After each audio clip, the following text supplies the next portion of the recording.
প্রিয় বাঘে ঘর সেই ঠিকানায় তুমি আর আমি প্রিয় অপু বিশ্বাস চলচ্চিত্রে অভিনয় পার্শ্ব চরিত্র দিয়ে শুরু করলেও নায়িকা হিসেবে ক্যারিয়ার শুরু হয় 2006 সালে কোটি টাকার কাবিন নামের একটি ব্যবসা সফল ছবি দিয়ে। এরপর একে একে বহু ব্যবসা সফল ছবি উপহার দিয়েছেন দর্শকদের। বলা যায় একসময় একমাত্র নায়িকা হিসেবে বড় পর্দায় শুধু তিনিই ছিলেন সর্বেসর্বা। তবে বর্তমানে ঢালিউডের সুদিন আর নতুনদের কারণে প্রতিদ্বন্দ্বিতার কথা চিন্তা করেই কিনা নিজেকে পরিবর্তনের জন্য নিয়েছেন বেশ লম্বা একটি বিরতি। আমি প্রায় 8-9 মাস বা 10 মাসের মতো ব্রেক দিয়ে ফিল্মে আবার কন্টিনিউ করছি। সবকিছু মিলে আমি পরিবর্তন চেয়েছি, আমার পরিবর্তন, আমাদের ফিল্মের পরিবর্তন।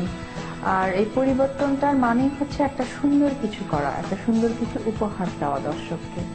যে দর্শক আমাকে এত ভালোবাসে, এত পছন্দ করে, তাদেরকে ভালো কিছু দেওয়ার ইচ্ছা থাকাটাই স্বাভাবিক। এই সব কিছু চিন্তা করেই আমার এতদিনের ব্রেকটা নেওয়া, কারণ আমাকে একটু নতুনভাবে আবার উপস্থাপন হওয়া উচিত। আর প্রায় 1 বছরের এই বিরতিটি মূলত নিজের অতিরিক্ত মেদ কমানো আর চলচ্চিত্রের জন্য নতুন করে নিজেকে তৈরির জন্যই ব্যয় করেছেন বলে জানান অপু বিশ্বাস। ফলশ্রুতিতে তার ভক্ত দর্শকরা 2014 সাল থেকে এক নতুন অপুকে পর্দায় দেখতে পারবেন বলে জানান তিনি। আগে অপু ছিল একটু বালতি, আর এখন অপু একদমই জিরো ফিজিক্স যাকে বলে, কারণ আমি প্রায় 20 কেজি ওয়েট লুজ করেছি। আর এখন নতুন অপু 2014 থেকে স্টার্ট হবে, কারণ আমি দর্শকদের সাথে সারা জীবন থাকতে চাই। কারণ দর্শক আমার অনেক আপন, আমার বলতে গেলে আমার ফ্যামিলি মেম্বার, এবং দর্শক আমার কাছে সেম। আর ফিরেছেন শাফিউদ্দিন শাফির পরিচালনায় শাকিব খানের বিপরীতে red the colour of love নামের রোমান্টিক কমেডি ঘরানার একটি ছবি দিয়ে। এখন যে সেটে আমি আছি, এই ছবিটার নাম হচ্ছে রেড কালার অফ লাভ। এই ছবির ডিরেক্টর হচ্ছে শাফিউদ্দিন শাফি, আর এখানে আমার কো-আর্টিস্ট হচ্ছে শাকিব। এখন আমি যে ছবিতে আমার ক্যারেক্টার যেটা প্লে করছি, সেটাতে আমার নাম হচ্ছে বন্যা। আর এই ছবিতে আমি অনেক বড় লোকের একটা মেয়ে থাকি, আর হচ্ছে বাট আমার চলাফেরার স্টাইলটা একদম অন্যরকম। আমার গাড়ি আছে, সবকিছু আছে, তারপর আমি এটাতে বাসে চলাফেরা করি, একটু ফান করি, অনেক দুষ্ট প্রকৃতি।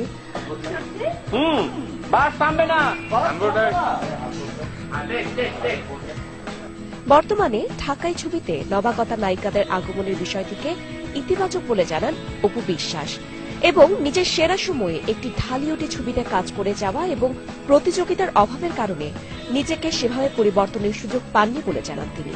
সেই সাথে নতুনদেরও চলচ্চিত্রে আসার আহ্বান জানিয়ে চ্যালেঞ্জ ছুড়ে দেন তাদের প্রতি। সবচেয়ে বড় ব্যাপার হচ্ছে যে আমি মাঝখানে যখন কাজ করেছিলাম, তখন বেশ সময় আমার যে জেনারেশনটা শুধুই আমি একা ছিলাম। ওইখানে আমাকে প্রতিদ্বন্দ্বী করার কোনো আর্টিস্ট ছিল না।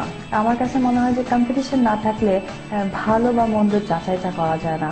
তো আমি চাই যে কম্পিটিশন যত হবে তত ভালো কিছু গুরুত্বটা বেড়ে যাবে। তো আমি তাদেরকে অ্যাপ্রিসিয়েট করি যে এখন যারা আছেন আরো আসেন, আরো কাজ করেন, যাতে আমরা সবাই মিলেমিশে সুন্দর করে আমাদের মধ্যে ভালো কাজের কম্পিটিশন করি।